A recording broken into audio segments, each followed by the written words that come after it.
Geshe. I'd like to ask you some questions about the ban on Dorje Shugden.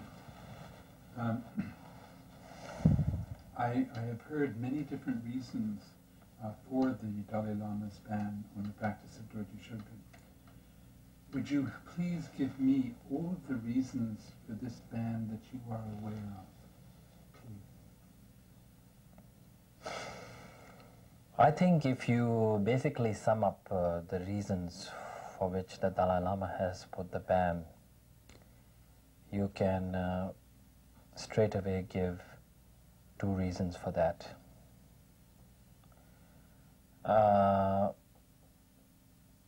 One is basically his hidden political agenda,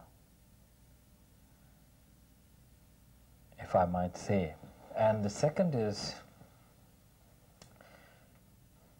because he feels a unity is going to be achieved by bringing about a ban on Dorje Shugden. Of course, that is not really correct or true. Neither of these. That is because Dorje Shugden is in no way an obstacle to unity of all the sects.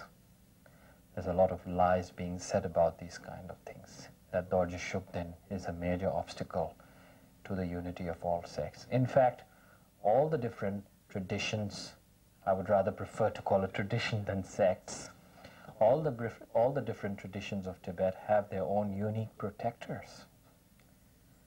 And each of those unique protectors are uncommon protectors of those respective traditions and lineages. So why is Dorje Shugden being singled out as the big enemy of unity and being singled out as the main object of sectarianism?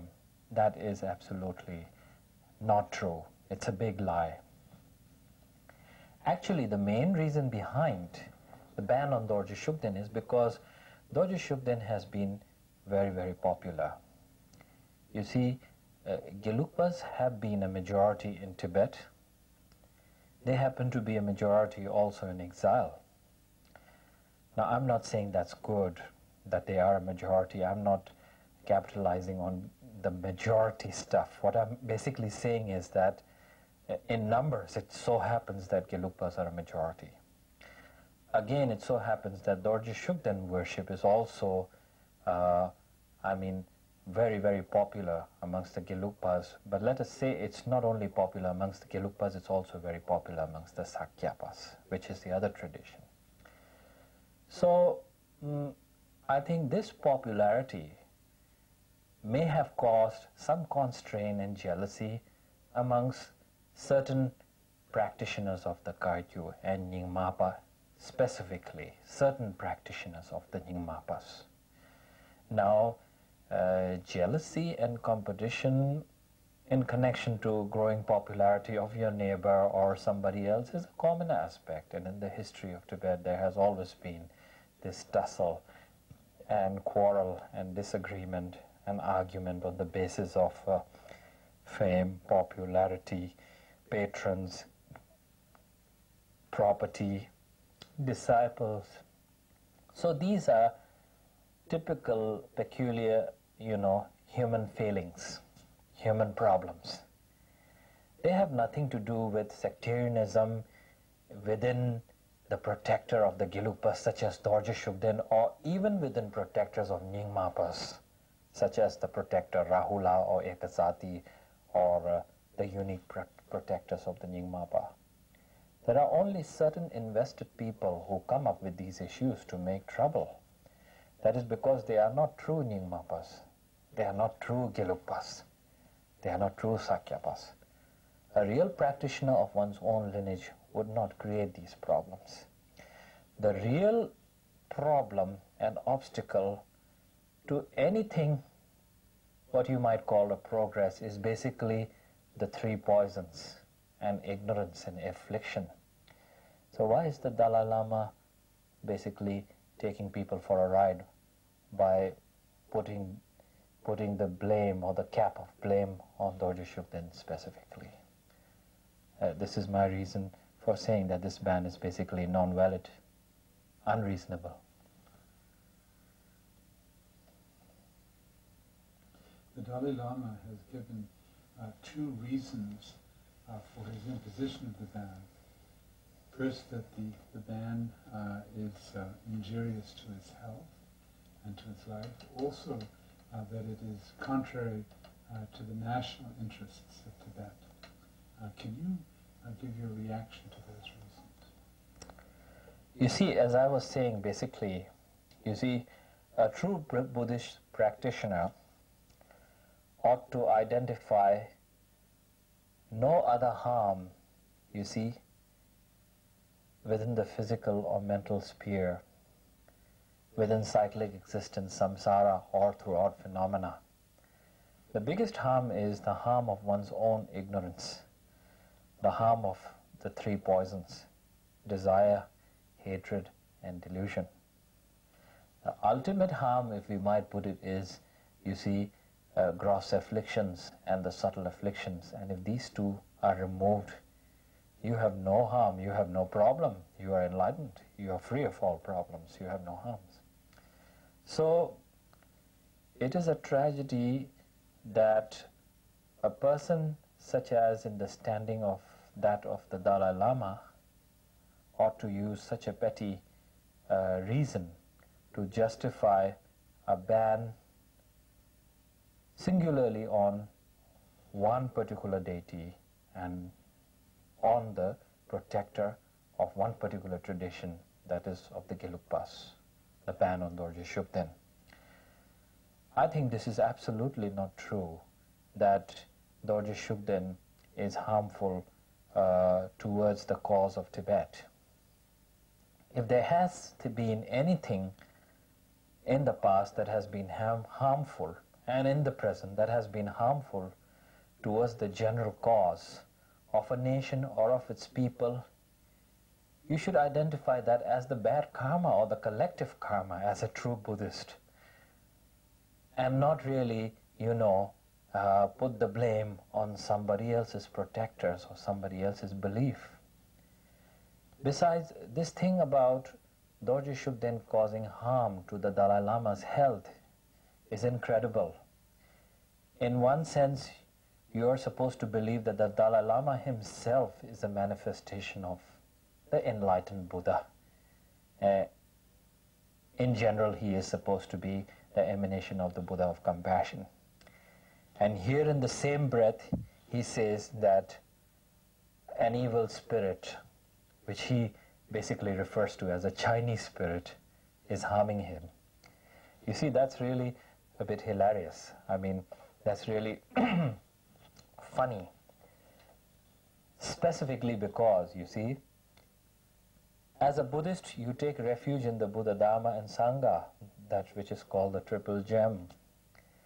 And the benefits of sincerely taking refuge is, one of the 8 benefits is, you do not experience any harms of evil spirits and demons, whatever you might call that. I mean, whether you believe in evil spirits or demons, but in general, if there is any harm, physical or non-physical, it cannot harm a person generally who has taken refuge in the triple gem. For the Dalai Lama to say that Dorje Shugden is harming him, basically, from a Buddhist point of view, it would mean that the Dalai Lama does not seem to have refuge. If he does not seem to have refuge, then I conclude, how is it possible that he is a Buddhist teacher?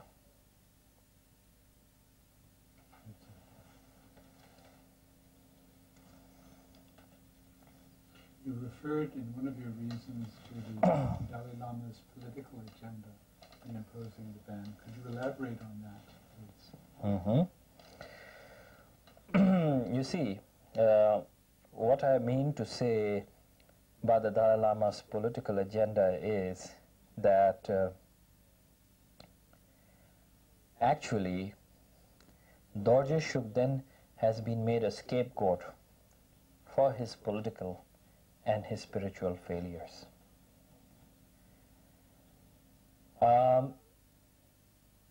This is rather scandalizing, really shameful. Actually, you see, since when the Stratospoke, what do you call that, Stratospoke plan, treaty, Stratospoke treaty, right? Stratospoke treaty proposal was made. He basically renounced the idea of a free Tibet. Now, since 1959, he has encouraged or propagated very strongly the idea of a free Tibet, a fully independent Tibet. But it was in 1989, and much before, perhaps even much before the Strasbourg proposal, that he must have realized that it was absolutely irrational or impossible for him to be demanding full independence or complete independence of Tibet, given the circumstances that Tibet is at present. So it was basically during the Strasbourg proposal that he had renounced the idea of a free Tibet, of a completely independent Tibet. But as I said, because he had been propagating complete Tibet and full independence for Tibet since 1959, so it had been difficult for him to convince people that this was not going to be possible. You see the masses of Tibet. So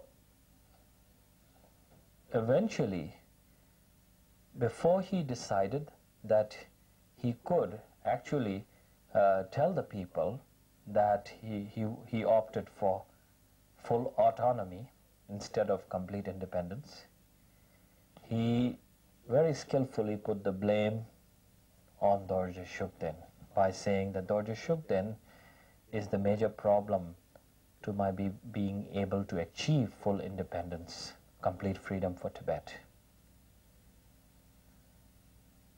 So, you see, that goes to say that he used a religious issue and made it into a political one. This is what I mean by saying that he had a hidden political agenda. The other thing about Dorje Shugden being an obstacle to the unity of all the Tibetan traditions and Tibetan lineages is definitely not true. You see, prior to the Dalai Lama blowing this Shugden, blowing the issue of Dorje Shugden and making it into a controversy out of proportions, there was no such problem in the beginning. If there was such problem in the beginning, why didn't he think about it 20 years before? There was neither such problems of proportions as he has been depicted it in Tibet also. So now it has been blown out of proportions, and he says Dorje Shugden is a problem towards bringing about unity of all the different lineages and traditions. That's not true. That's absolutely not true. Why? Because when he talks about bringing unity, he's talking about making one tradition out of all the existing traditions of Tibet. Now, if you're going to ask the Nyingmapas and the Sakyapas and the Kagyupas and of course the Gelugpas including, that are you going to give up your unique individuality and your unique unbroken lineage passing down from Shakyamuni to your master and your unique traditions in an unbroken form, that heritage, are you going to give it up to make a united sect consisting of practices of all different traditions? Not a single Nyingmapa or Sakyapa or even Kagyupa is going to agree to that. Well, there may be exceptions of individual cases, but I guarantee you, there won't be anybody to go in for this particular idea. So because to everybody their particular lineage and their particular tradition is very important. Because when you lose that uniqueness of your own individual tradition, unbroken lineage, you lose a blessing. And what the Dalai Lama is talking about, therefore, is basically uniting of all practices and making one tradition. And if you ask, who is then intended to be the head of this new one tradition? Of course, it's the Dalai Lama himself who's going to be the head. So therefore, you see, I'm trying to explain this because it is very clear to the Dalai Lama's mind that when he goes back to Tibet, if he ever in his lifetime goes back to Tibet, he's never ever going to be the temporal leader. That's very clear. Since he's opted for autonomy, he's not going to be a temporal leader anymore. So the only option left for him is to be a spiritual leader. If he ought to be a spiritual leader, to be a spiritual leader of the Gelugpas alone means his strength is marginalized, is reduced.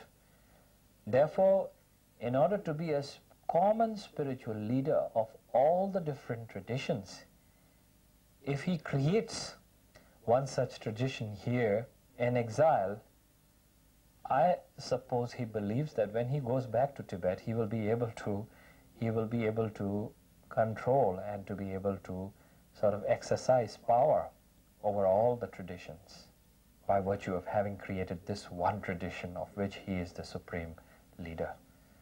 So this is also a power struggle.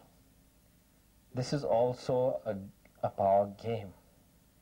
And it's again the same, a hidden political agenda.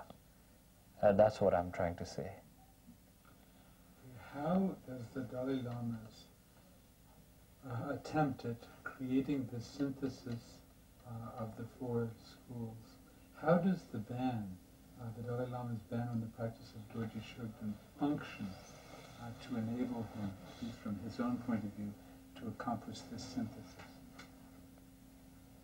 How does the practice of Dorje Shugden function to obstruct the fulfillment of his plan to create a unified single tradition of Tibetan Buddhism? Well, you see, it is the Dalai Lama's understanding and the Dalai Lama's wrong notion, if I might put it that way,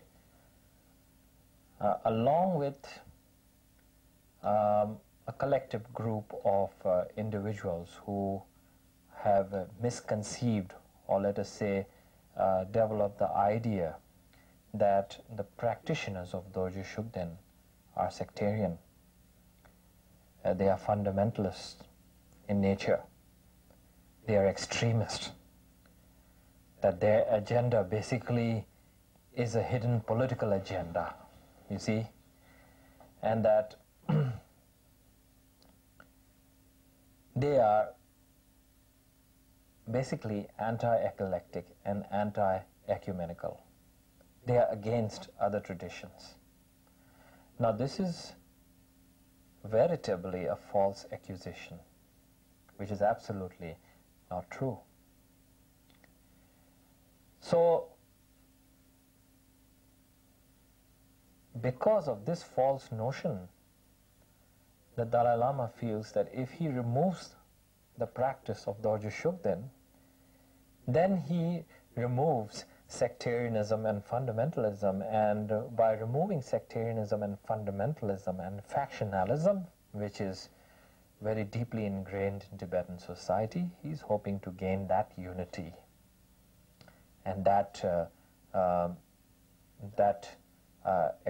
he's that what you call that possibility of being able to create one tradition, which he's talking about.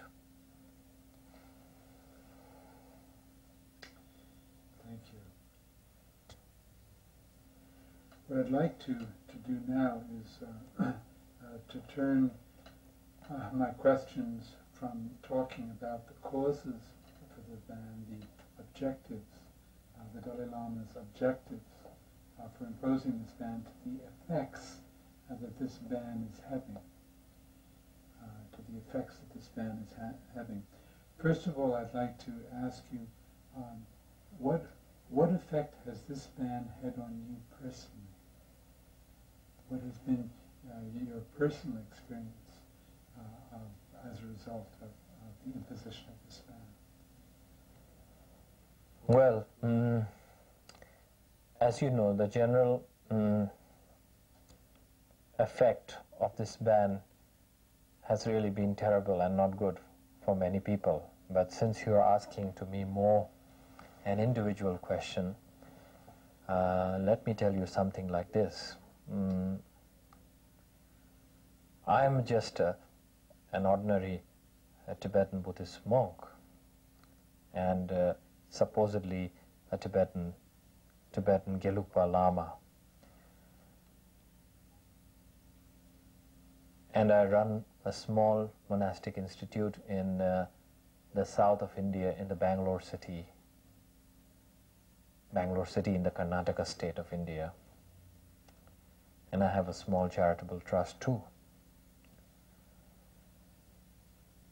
We don't have many benefactors or supporters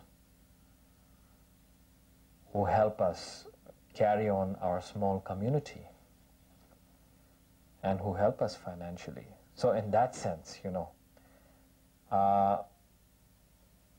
I don't necessarily experience this loss of benefactors, friends and supporters like the bigger organizations or bigger institutes or bigger groups of practicing Dorje Shugden followers have been experiencing.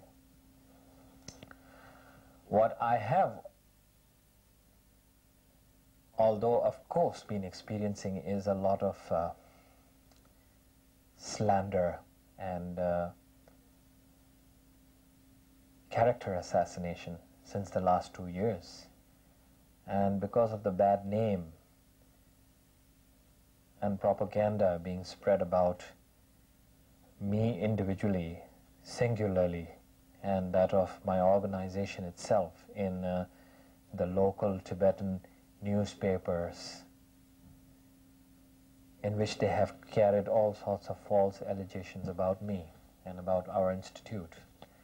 So this has sort of made many people and many friends who may have earlier been interested about us and our work sort of repulsive of us, and so we have lost quite a number of friends. Now, as far as my personal safety is concerned and my own life is concerned, it has completely been jeopardized.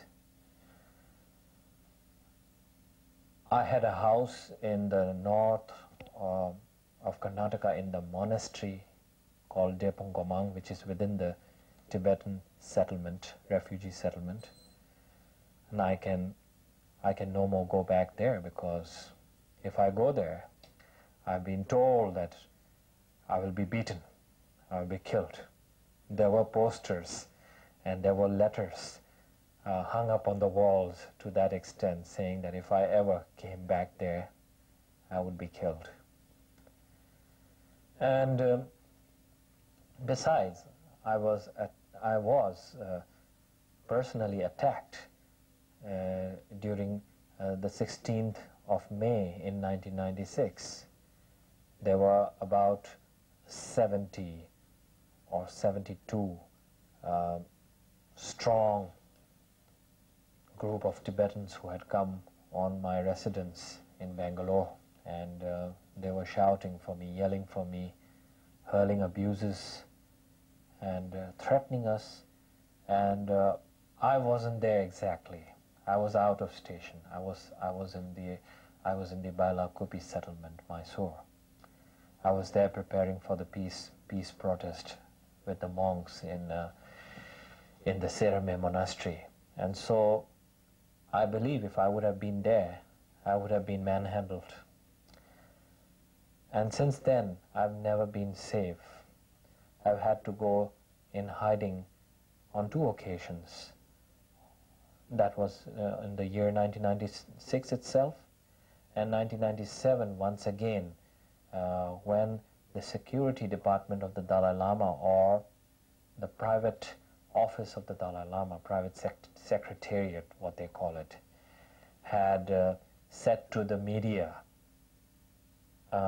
in connection to the unfortunate incident of murder of the Buddhist teacher Lobsang Gyatso. These 2 offices of the Dalai Lama had basically said that they were going to carry an investigation, and they were going to investigate Bangalore, Milan in Italy, Switzerland, and the 2 monastic settlements in Mandkot and Bailakupi. And so, although a statement like this given out by the private secretariat office of the Dalai Lama, or the Department of Security of the Dalai Lama, may not sound as a threat, but it's evident, it's very evident what these offices of the Dalai Lama, what these departmental offices of the Dalai Lama can do. Like, for example, they could bribe local Indian authorities and police to sort of, based on false accusation, to have us arrested, harassed, and all these kind of things. So there was this possibility of threat. And in fact, actually, the Dalai Lama's governmental departments are in fact inciting, or let us say manipulating, the police even today, hampering the movement of 2 of our most prominent members of the Dorje Shugden Devotees Charitable and Religious Trust Society in Delhi. That's a fact. And they can do that to them because they are Tibetan refugees. So Tibetan refugees basically come under the denomination of the sort of surveillance of the Tibetan government in exile. They cannot do that to me because I'm an Indian citizen. But I didn't take any chances, because my being an Indian citizen alone does not mean that I won't be persecuted or I won't be harassed, because there is this corruption in the high level and even in the small departments and police departments in India. So they have the money to do that, so they could harass me. So instead of taking any chances, I left again and traveled extensively to the Southeast Asian countries and remained for 1 year outside Bangalore.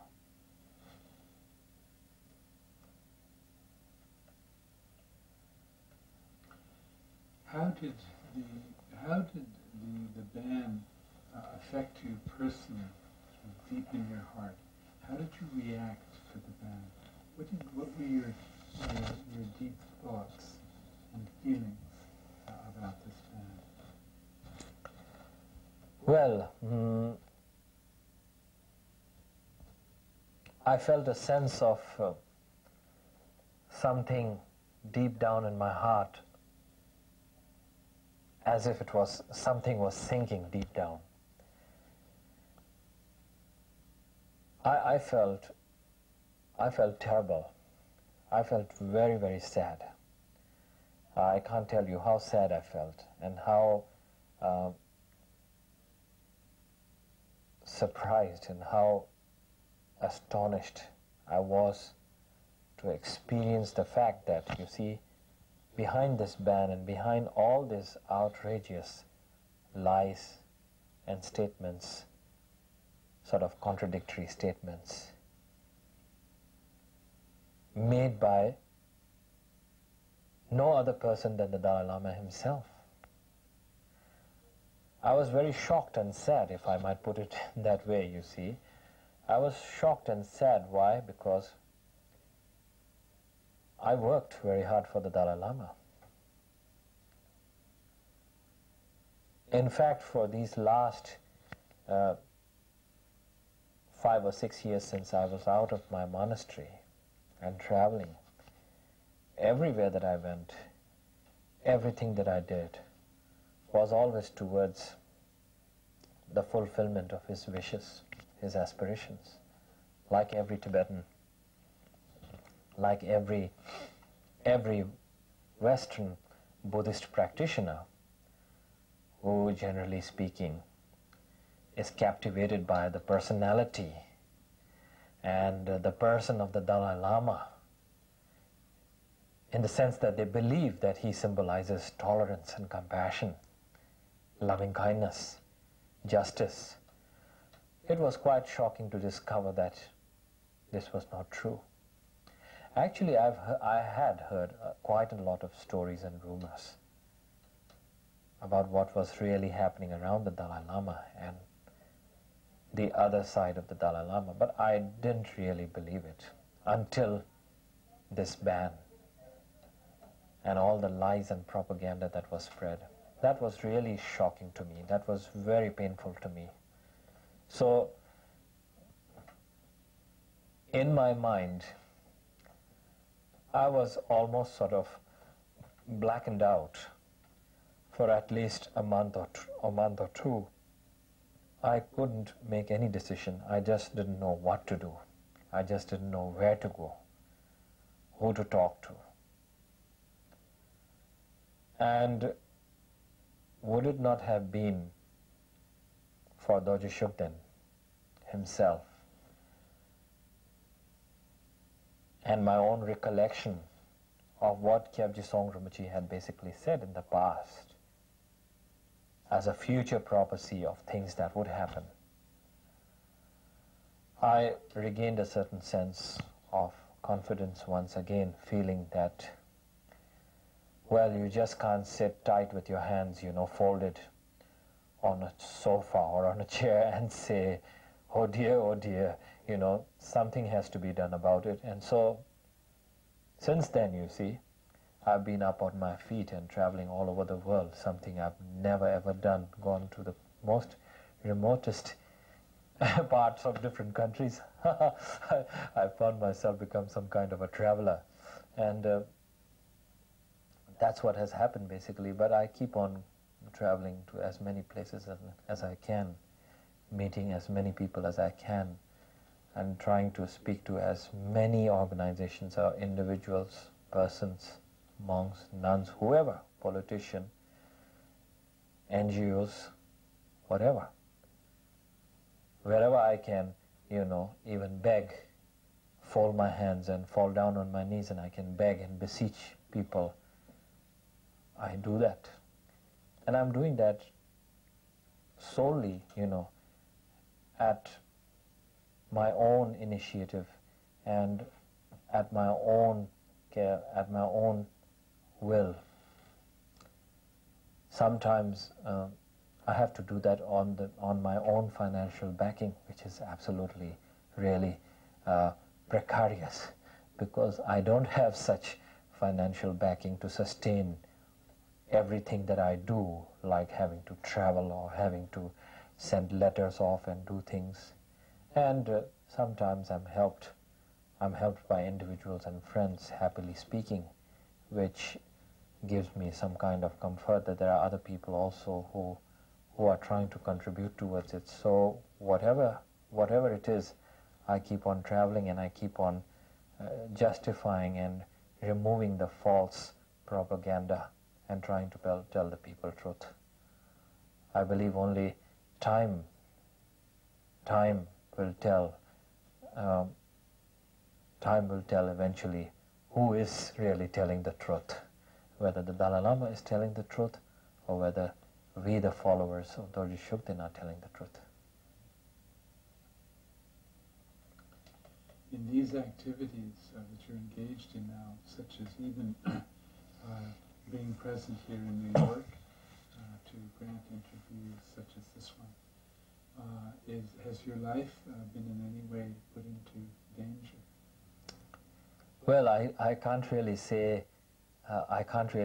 my life has not been put in danger or has been put in danger.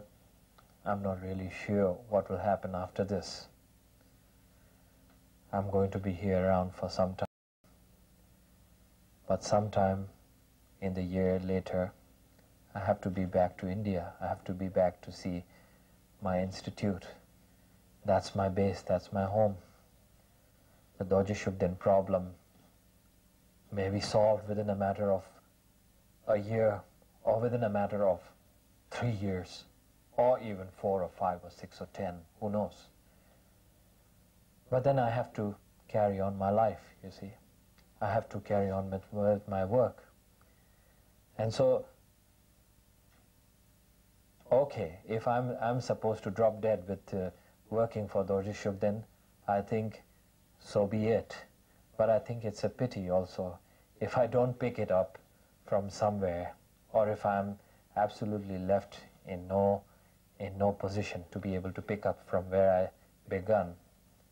I would think it's a great pity, because what I'm trying to do in India with my monastic institute is trying to give young Tibetans the possibility of being able to train in a much more democratic atmosphere, where they can develop much more skills and be productive Buddhists who will really help in the mainstream of society, and not just, meditating Buddhists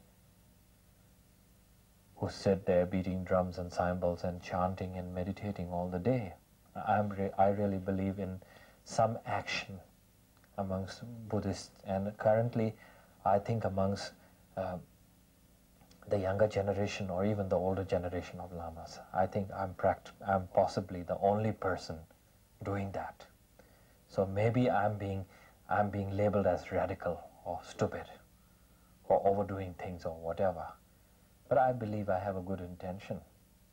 I have the support of my teachers, and I'm trying to do my best. I'm trying to basically make Dharma and the Ganden tradition of Lama Tsongkhapa look like a valid, practical tradition, not a tradition and a system based off a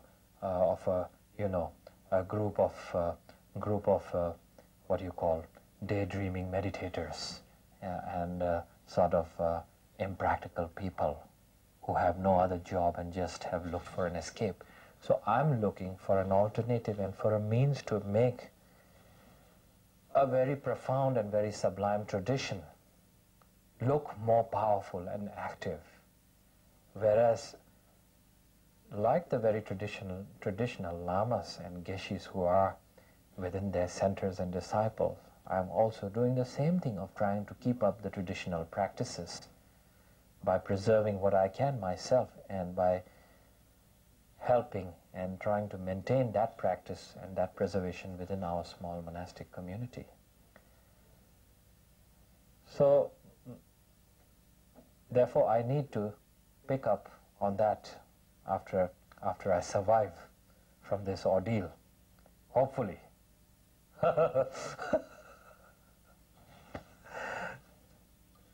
How have your students been affected with their drug thinking?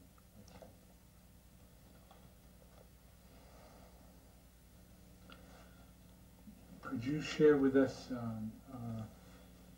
your assessment of how your students and how your work has been affected, in quite concrete terms, if it has, by the ban, the Dalai Lama's ban?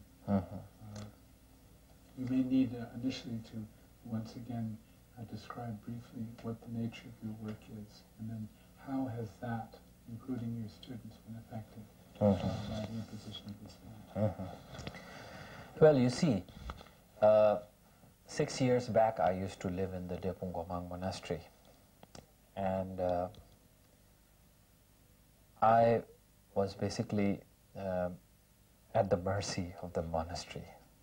You see, my food came from that monastery, and the house which I was living, of course, belonged to me, but the rest, everything, I was dependent on the monastery. When I started moving out from the monastery in early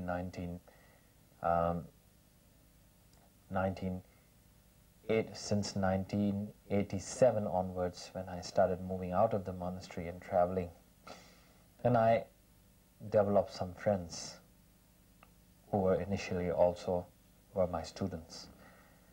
And so with their help and their patronship, my economical circumstances, of course, became somewhat better, because of which I could travel. You see, I used those economical possibilities to be able to travel outside and to be able to meet more people and to be able to sort of do the things, concentrate on the things, on the projects which, generally speaking, I cherished very much from the very beginning. So eventually I traveled to the United States in 1990 and 1991 respectively, and there I developed some friendship with people also, and initially I found some financial help there too. So because of which I could also use that money to help the monastic institution of Gomang and other projects amongst the Tibetan Women's Organization and other places in India. Now eventually I started traveling to Europe since 1991, which I've been doing until 1995. And it's now since the last 2 years that I've not been in Europe. This year I'm going to Europe, of course. So in Europe I met with a couple who became my students, very good students, and my benefactors. With their help, I could move out from the monastery. You see, at that time it was very initially important for me to move out from the monastery. But in order to be able to move out from the monastery, it would be necessary for me to have enough money to be able to rent a house somewhere and to live and to be able to pay, you know, the bills for the food and electricity and all that kind of things. So with the help of these two benefactors, I mean this couple, I could really be able to sustain myself outside the monastery, which gave me more freedom. I feel especially very grateful to this couple. Why? Because they are very good, very kind people, and they are economically well-to-do. And they were very kind even from the very beginning to think about, you know, helping me to be able to settle down outside the monastery. I think if this couple wouldn't have helped me initially, I would be inside the monastery. And I think if I would be inside the monastery, I would be in no capable condition to be what I'm being able to do, the things as I'm doing today. You see. So you see, initially I think with the help of Dorje Shugden, perhaps through his blessings, that I met this couple and I could come out of the monastery and develop my own independent lifestyle. And then, as I had always cherished to have a monastic institute, different from that of all the traditional setups.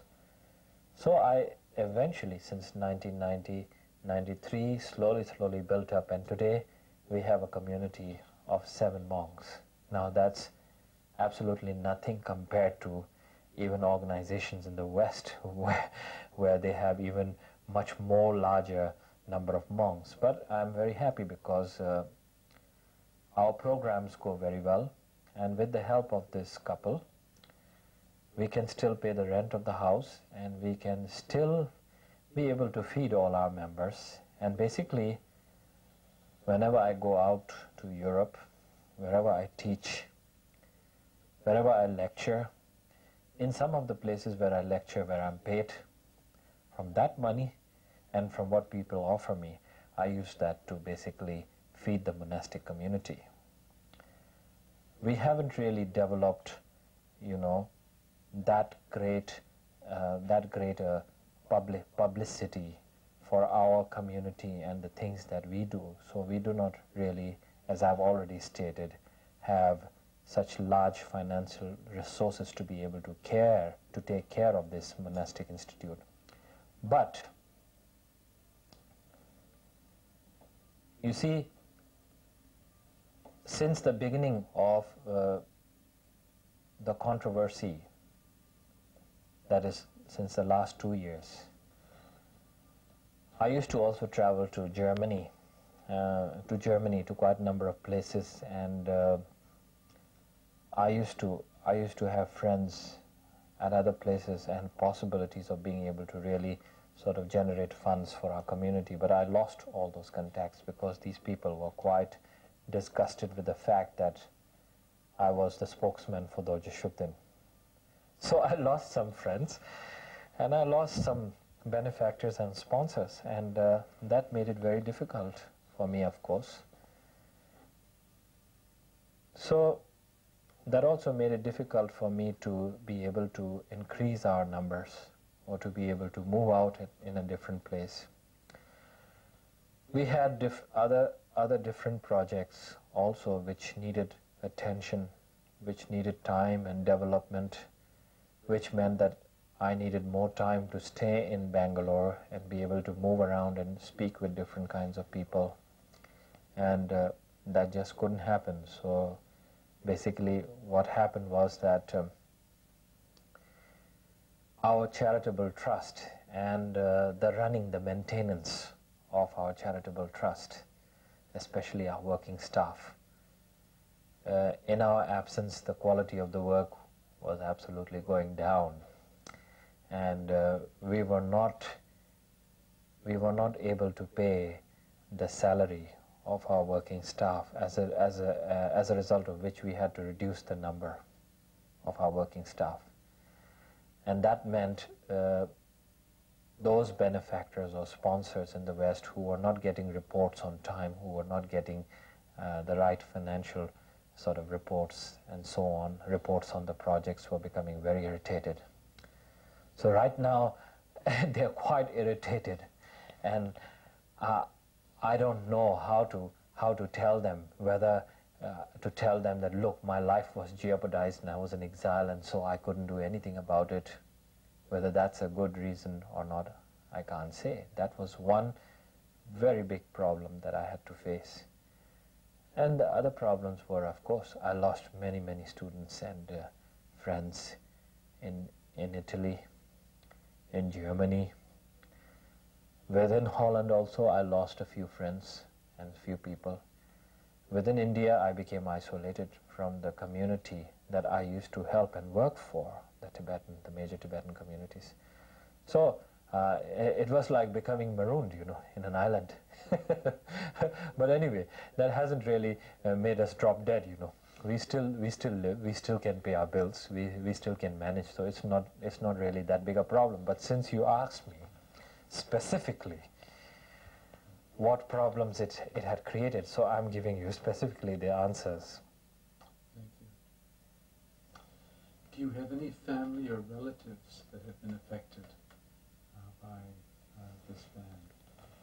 Or has it affected your relationship with any of your family or relatives? Well, frankly speaking, that has not been the case with my family and my relatives. Of course, my brother was a little concerned, about, I have a younger brother, and he was a bit concerned about my stand and about my going to the press and openly speaking out against the ban and all this kind of things. So he was suggesting that I better take it cool, But eventually he's almost come to learn a lot about the other side of the story. So it's no bigger problem. From your direct observation, first of all, and then from what you've heard, can you share with us how this ban has affected Tibetans. First of all, has it created any problems for monks and monasteries? Also, what kind of problems have you been aware of that it's created for lay people in the Tibetan settlements? Well, as I can say,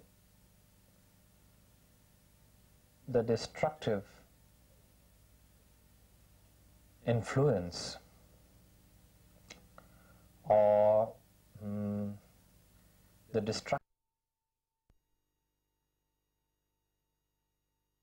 Can you share with us how this ban has affected Tibetans? First of all, has it created any problems for monks and monasteries?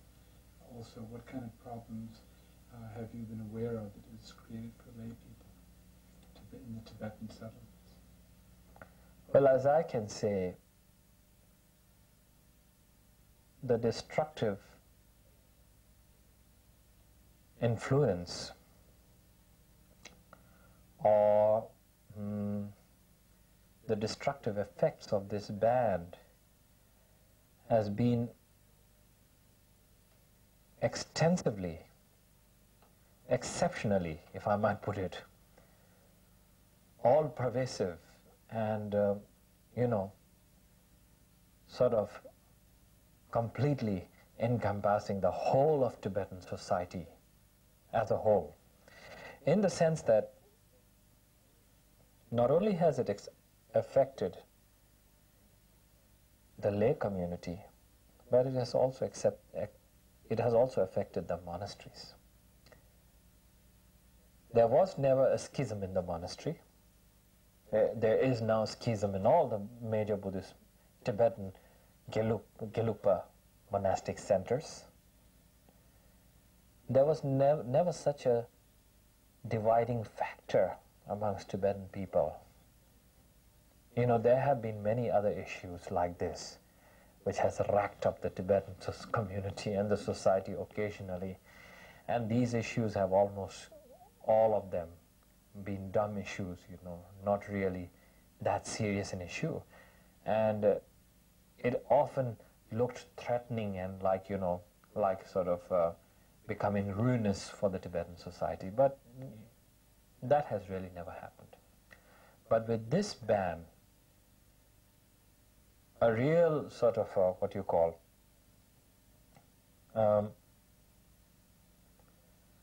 division has taken place between many Tibetans.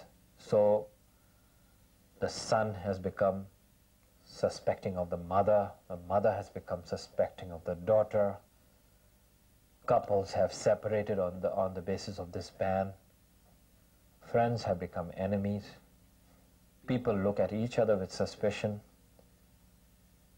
people, when they meet each other, don't even talk to each other because they suspect one or the other might be a Shugden practitioner, and it would be very bad to be talking to a Shugden practitioner. You can imagine then how a Shugden practitioner would become in this case, you see, absolutely marooned and isolated.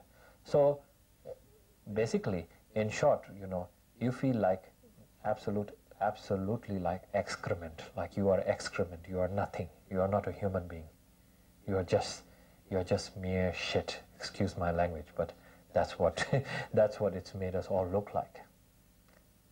It's incredible.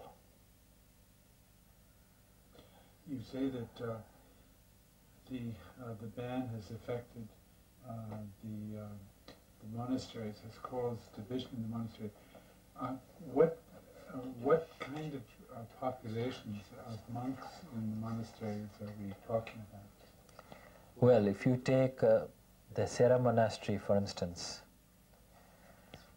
Sera monastery has a population of almost 4,000 monks.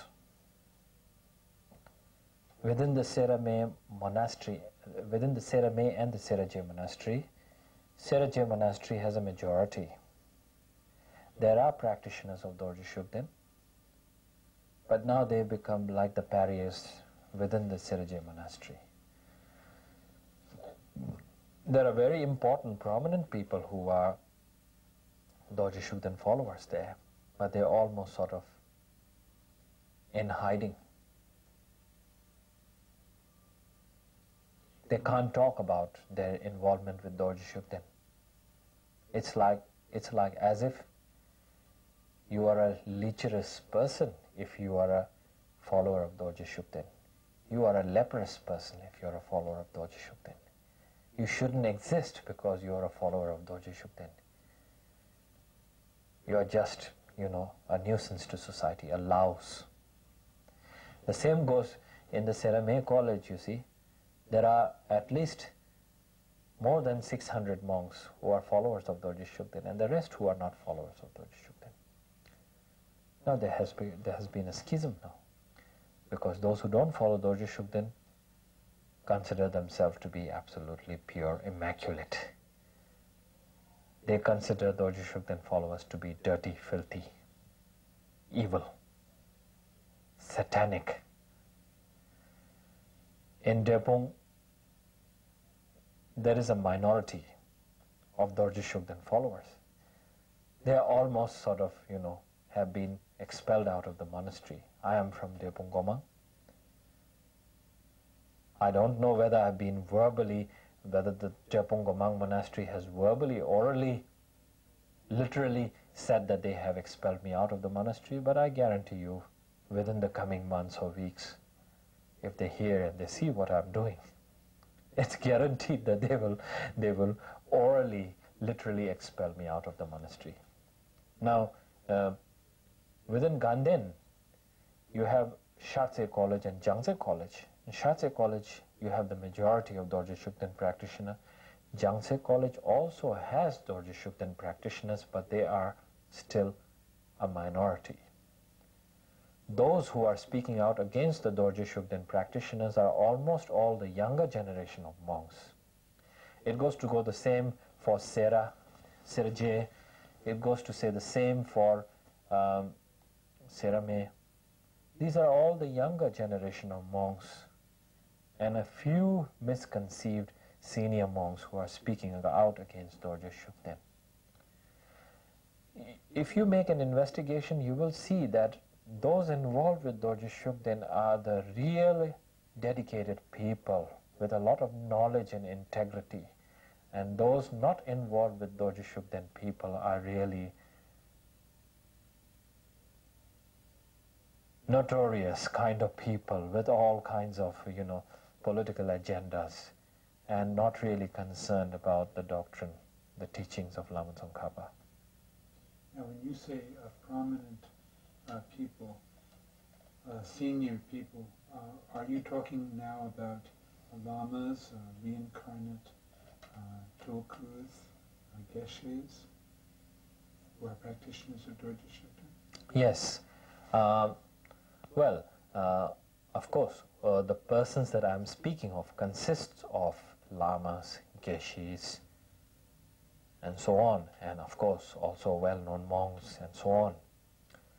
But I'm speaking specifically of very dedicated people who have, throughout half their lives, contributed towards the welfare of their monastic institutes, contributed towards the welfare of the Tibetan communities, given all they've had for the people, have lived an exemplary life of purity and spiritual practice. And it seems now this is all for nothing, that they are all being called demonic, satanic people who are sort of, worse than the communist Chinese or worse than any sort of what you call criminal people, as if they have caused a great harm to everybody. This is a tragedy. This is a catastrophe.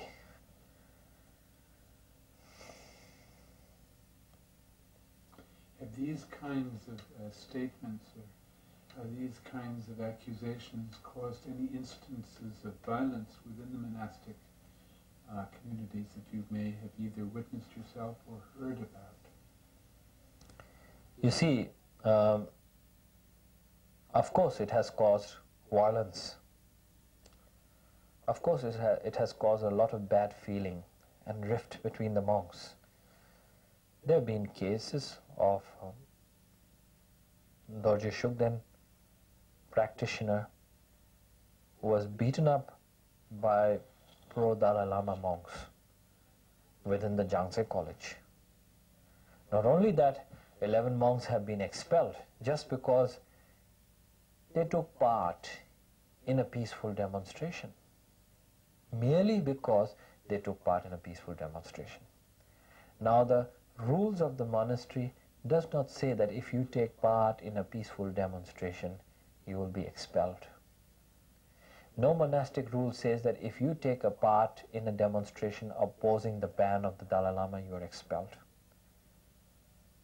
The Dalai Lama may be a political and temporal head, so to say, for the Tibetans, but the head of the monasteries are the respective abbots, and the head of the Gelugpa sect, generally speaking, is the Ganden throne holder, the Gelugpa Pope. This Ganden throne holder has been basically, you see, elected by the Dalai Lama. So he's more a Dalai Lama man than a man for Gelugpas. So when I say the Ganden throne holder is the head of the Gelugpa, I say that with caution. So you see, what has happened is, in my case, and in the case of my guru, my teacher, for example, we have become the pariahs in the monastery. We are outcasts. We are no human beings for them. Whatever we have done in the past, in the case of my own guru, he has given plenty of teachings in that very monastery to hundreds and hundreds of monks over there. And all of these monks have turned now against him to listen to the Dalai Lama. What has the Dalai Lama done for them that my teacher and my guru has done for them? You see, so a lot of people in robes have also turned out to become ungrateful, have basically abandoned the law of cause and effect, and have just gone like, crazy, street dogs when they go by the scent of meat or bone wherever they, wander. So a situation like that has come. And monks have been killed. Some monks have been killed in the Serajé monastery. They've been very secretive about that. But there has been tension, as a result of which there has been fighting and killing amongst the monks. So, you see, the effect is really terrible. You can't describe it.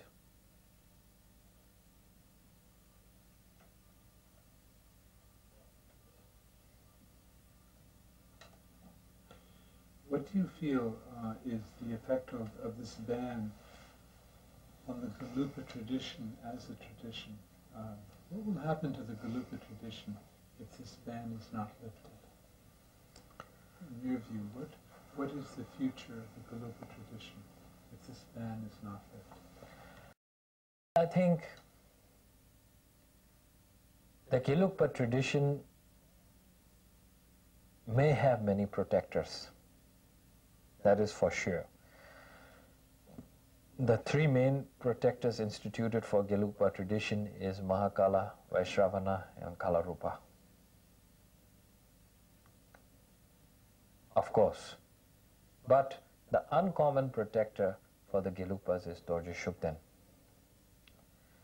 Now, if this ban on Dorje Shugden is not lifted, since Dorje Shugden is the uncommon protector for the Gelugpas, it goes to say without doubt that the future of the spread of the Gelugpa teachings, the protection of the Gelugpa teachings, which basically means the protection of our own minds and our own conditions and facilities to be able to practice that pure Ganden lineage, I think will be lost. So I think there won't be any future for the Gelugpa tradition. What do you feel is the impact on Buddhism in the world from a global point of view right now? What will be the implications or the consequences for Buddhism in the world, both now and in the future, if this ban remains in place, if the Dalai Lama does not lift this ban? I think the implications in the future for Buddhism in general will be very bad, especially because even if the Dalai Lama says that this Dorje Shugden issue is a very minor, small little issue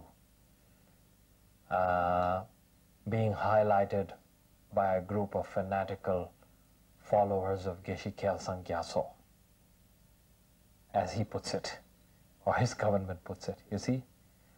What they are trying to undermine the fact that there are people who are not happy. What he's trying to undermine the fact is basically bury a reality of the suffering of thousands of practitioners out in India who have no voice. And that now is being presented by the spirited students of Geshe-la and Geshe-la himself. So we feel happy about that. We feel really inspired, and people like myself feel a little courage to come out and do something. And so you see, this is not a matter of a handful of people, a minority. Just because those thousands of monks dare not speak, dare not say anything, just because those very eminent Gelugpa Lamas dare not open their mouth to the Dalai Lama, doesn't mean he can do anything he likes, doesn't mean he can say anything he likes and cover up facts and reality. You see, the fact is that because this is not a minor issue, this is a major issue, which the Dalai Lama and his government is trying to manipulate and undermine by making it look like a minor. By doing that in itself, you see, they know for themselves what a great harm and what a big problem it is actually. And if the Dalai Lama does not himself solve this problem, this will create a very bad schism in the future. And this will create a very bad impression in the future amongst all the practitioners. In fact, he will bring a bad reputation to himself. It's not so much what we do as demonstrating and standing up in vigils and asking him for religious freedom. It is more his intolerant stand that will eventually spread everywhere. And people are intelligent. They will learn, they will know, they are not stupid. So it will create a bad reputation for him in the long run, not a good reputation. So it will be damaging to him and harmful to the teachings, to the spread of the teachings.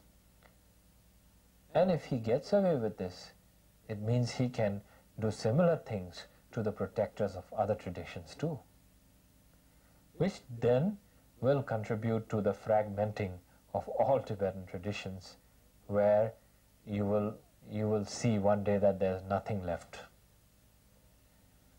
You see, that's why I think this is a very dangerous situation.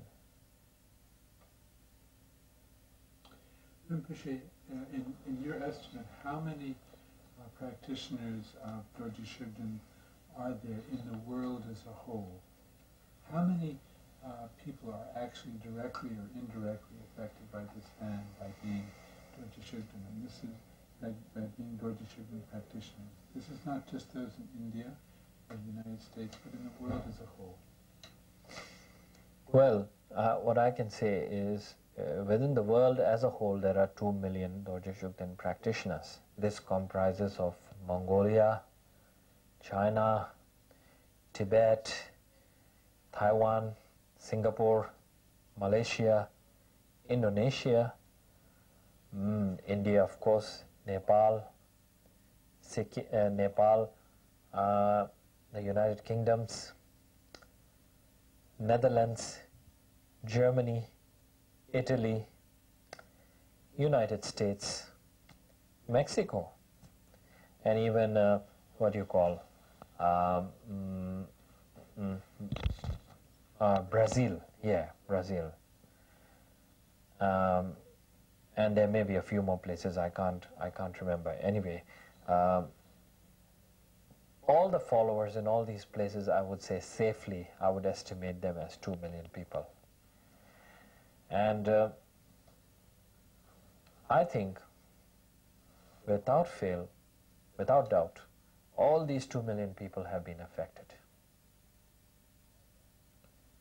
Now, the effect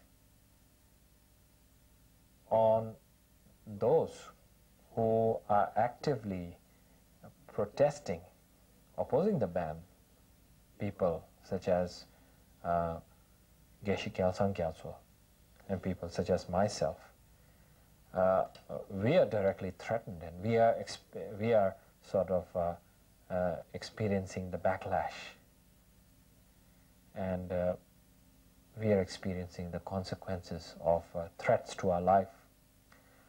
But even those who would not be openly opposing it, but would be silently continuing their practices, it doesn't matter whether they oppose or whether they do not oppose, even they are threatened. So can you imagine the number of people who still continue practicing? They don't feel safe. When they travel out, that feeling of safety, that feeling of joy is not there anymore. Many monks have left from the settlements and have returned back to Tibet. They basically say there's no more joy, there's no more happiness. They don't feel welcome, they don't feel joy, they don't feel safe. Many monks have left. Some monks have left the monasteries and have started wandering in the northern parts of India and in Nepal. And they basically say they don't feel like returning back to the monastery because it's not like what it used to be. And so what I'm trying to say is that there's a universal effect which everybody feels, and the common feeling is that of sadness, disappointment. Rinpoche, 3 last questions, Mm-hmm. and they can be as brief as you wish. Yes, okay. The first question is, will the Dalai Lama lift the ban? Well, this is rather a difficult question for me, right? This solely depends on him, actually. To lift or not lift the ban actually solely depends on him. But I think if you look at the Dalai Lama's changing agendas and changing policies, it wouldn't be difficult to say in that sense that, perhaps the Dalai Lama will uplift the ban. That's what I can say from one aspect, from one point of view. On the other hand, you see, it looks like he wants to really stick to this particular, policy of his, this ban on Dorje Shugden, and that he's really going to play it tough. Now, if that's his idea, then I wonder how long it's going to take for him when he finally agrees to uplift the ban. That's why I'm saying it's a difficult question for me. Okay, the second question is, why? Why will he lift the ban? If he does lift the ban, why will he lift the ban? Well, I think, as I've basically said, his changing policies. His changing policies is one reason why he would consider lifting his ban, and why he would consider saying, oh, actually, I've made an observation that the fact that I put this ban now does not stand valid. It was valid at that time, but now it looks, according to my observation, it's not valid, so I'm going to uplift the ban. The reasons which he might give out in the future, may not be what we expect. May not be what we expect. It might be completely different. So that's what I'm saying. If he may lift the ban, he may have these kind of reasons.